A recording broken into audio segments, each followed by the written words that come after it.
play ball. Hey everyone, thank you for being with us. We're going to go ahead and jump straight into questions. So raise your hand. I'll pass you the mic. I have, yeah, you already have. Josh, can you tell us what happened? I mean, it was a good game. At the end, the result. Yeah, I think it's disappointing to give up a goal in the 93rd minute. The guys competed extremely well. St. Louis, again, Seattle, St. Louis, two of the best teams in the league, two of the best teams last year. Still a very strong team. So quite a competitive game. And, disappointing to lose late. Obviously, we had the lead, so you're a little bit lower. You're a little bit, there's some fatigue going in there. Obviously, the subs had to come in. Diego was a beast. I thought he was extremely good, and unfortunately, he was not able to complete the game. Nor was Johnny. Both of them were cramping and had to come off. So, getting into that game and getting up to the speed with the physicality of the game is challenging. But the guys were competing extremely hard, and at the end of the game, plays are there.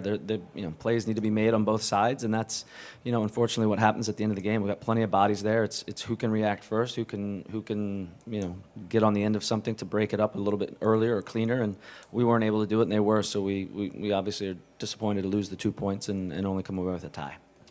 On March 15 is going to be 8 months. We have one victory in 8 months. Any pressure? I think it's another game at home where you certainly want to grab more points, and I think we got to stay positive. It's the third game of the season, and again, I think we're playing against some of the very best in the league, and this is a step in the right direction. Getting some guys healthy and fit would obviously be nice going forward, and we're hopeful those things happen. Yeah, Coach. For the second time in 3 matches, your team had less possession than the opposition. I know there's a lot of noise in early season numbers, but is this a deliberate tactic to kind of play without the ball a bit more this season? No, I think you're in Seattle, so you got to keep in mind where you're at. We're winning this game, for a large portion of the game. So yeah, of course, I'd like for us to have it a little bit more, but we got to keep perspective and certainly keep our expectations in line. We're not going to go to Seattle and outpossess them or outplay them or out. You're going to have to grind and dig in, and our guys showed that last week. It was awesome. They brought that same spirit today.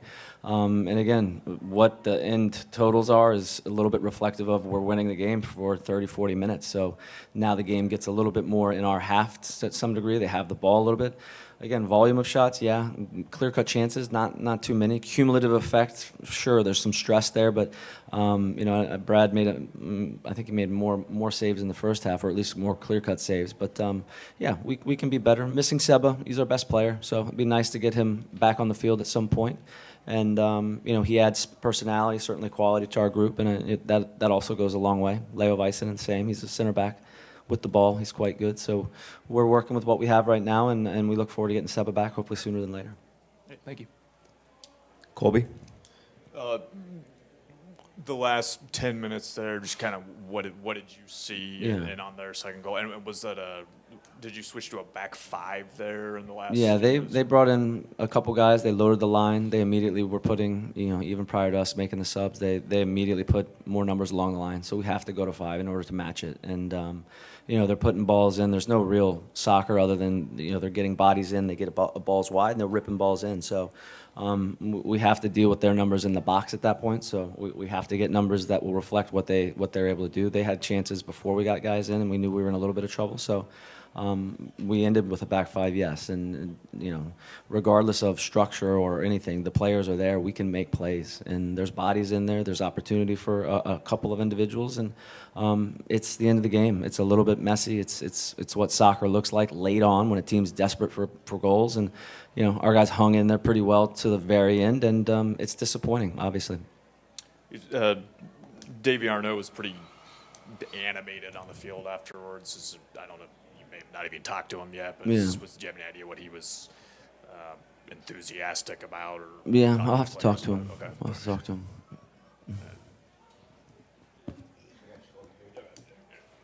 Thank you.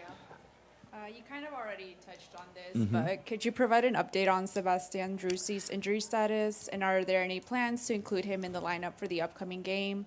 Also, do you feel his absence has been a factor in the team's recent draw results over the past 2 games? Yeah, I mean, the easiest question there is yes, it affects our ability to play, and it affects results to some degree. It affects the way that we go about playing. We don't have a replacement for Sebastian Driussi.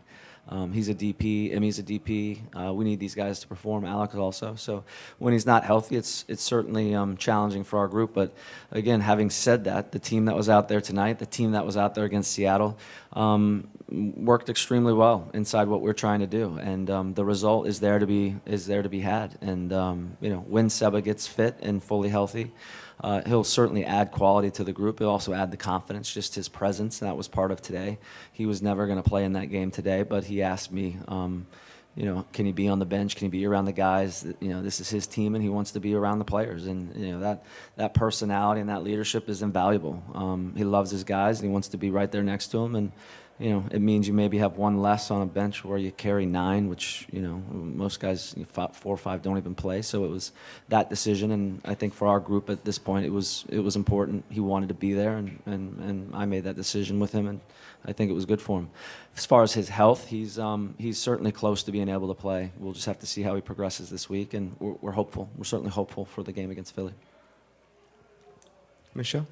Thank you. Hi, Coach. The positives, your center back scored, goals today. So can you talk a little bit about, obviously, Julio Cascante, Matt Hedges, that you're scoring goals with your center back. So that's... No, I think it's part of, again, I think you want to create chances. You want to put the opponent on pressure, generating corner kicks and throw-ins. That mean it's gaining territory, it's getting to the end line, it's causing problems for the opposition. So it's part of cumulatively what you want to do. We could do it a bit more, and we probably, we missed one later there where Julio had maybe a second one. But give those guys credit. They compete hard for first balls and the second balls. We put a lot into set pieces. For us, it's been a big part of our success over the last couple of years. 2 or 3 years, and that gives us confidence typically, and that's helps project our game in a good way. But I think both of those guys have done a good job in these first few games, playing and competing, and obviously taking on what we're doing. They're challenging games, and happy that they both got 2 goals tonight. Would have been happier if we could have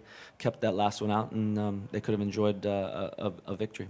Yeah, I saw that second goal, and it deflected Ethan Finley's, and it went in, actually. So I assume, obviously, frustrating. And then can you talk a little bit about, I guess, the aggressiveness that we saw tonight from the team? No, I think that was a big part of what this game was going to be about. And again, to come into this game, the subs, it was challenging to get in and get up to speed. And you could see it. You could see it with Danny, with Emmy, with Owen, Brendan to some degree on the back line. It's challenging to get up. What's being asked, what Diego was doing, Alex and Johan in the middle of the field, that's exactly why they were in there. And, it's exactly why, Diego had, for me, one of the better performances out of anyone on the field. He competed extremely well. He, held balls up. He connected the game for us when, at times, going from side to side and getting us out of the back. But I think, that's St. Louis, and they make it challenging. And that's, what I'm proud of, again, is the mentality, the character of it. Our guys from Seattle, from the second half against Minnesota through the Seattle game, it's a grind.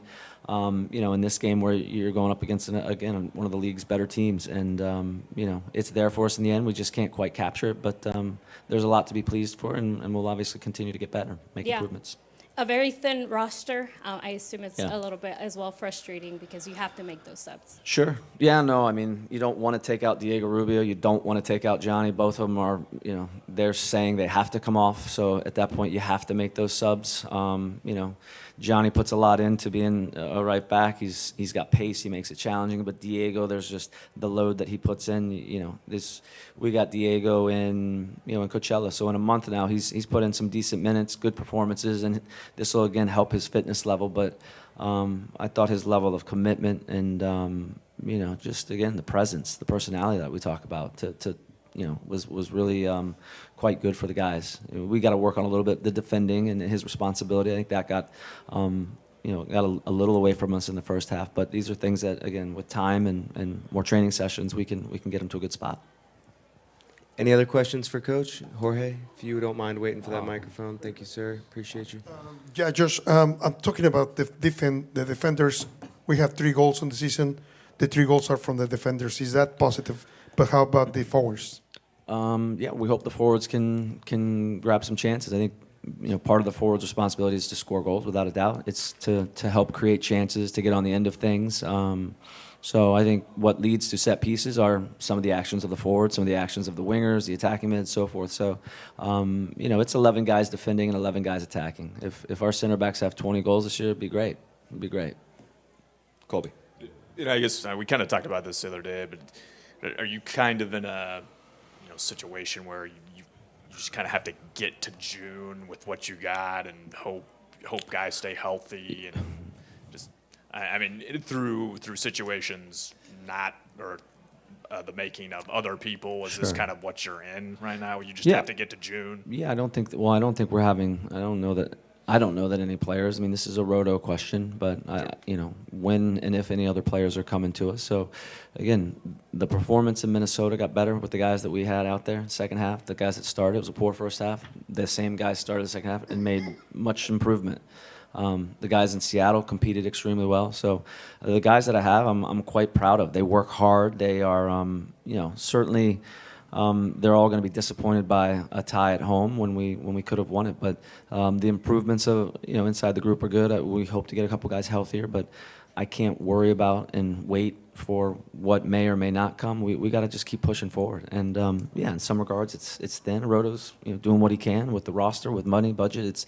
It's a puzzle in our league. There's no doubt about it. And I think the guys that have been involved in these games have given a good account of themselves. And like I said, if we can get Seba back up to speed in a good way, and Leo obviously is probably going to be a month plus, but if we can stay away from the injury bug, and obviously it'll become a concern if we have a couple. We don't have as much depth. That's certainly clear. But we've also utilized Bryant in preseason. We've utilized Tony Gomez as well. So if we have to, these guys have been with us long enough, and we have a comfort level of them playing if need be. But we got to keep performing, keep improving.